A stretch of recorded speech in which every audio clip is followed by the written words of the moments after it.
Good afternoon, Muscle Car Corner. Bringing you a vehicle that's near and dear to my heart. I was a huge Dale Earnhardt fan for many years, and him and Junior got a chance to run this car at the 24 Hours of Daytona, and in 2001, right 2 weeks before Dale Earnhardt was killed. One of the saddest days of my life. So this was a C5 wind tunnel testing model.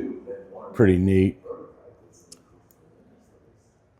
But Dale and Junior got to run this car, and looks like Dale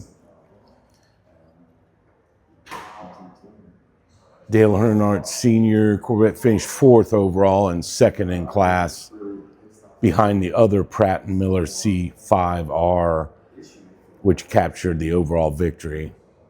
Just 2 weeks before Dale Earnhardt was killed on the last lap of the Daytona 500.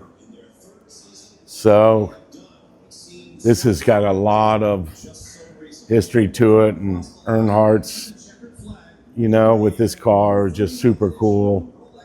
And there's a letter that I saw, it's here somewhere, to Pilgrim from Dale Earnhardt, and it states on how much he loved doing this and he wanted to do it again. And Andy Pilgrim trained Earnhardt in his car, how to drive it. And the overall experience was just amazing from what he states.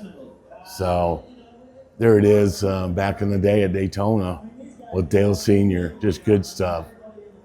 Dale Jr. Just had to be an amazing day for them. So I just love this car. It's super cool. I'm a huge C5 fan. And there's Earnhardt cooking his open face helmet. Look at that.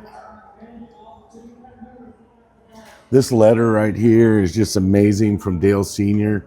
If you get a chance, read it. And it talks about how much Earnhardt admired Andy Pilgrim, and the experience was amazing, and that he felt like he was really good friends after all this with Andy Pilgrim. Just a super cool deal. So, man, I'll tell you what, I did want to see this car, and it was very important to me, being an Earnhardt fan for many, many years, and it just, it's super cool. Well, Muscle Car Corner signing out on neat Corvette. Hope y'all enjoy.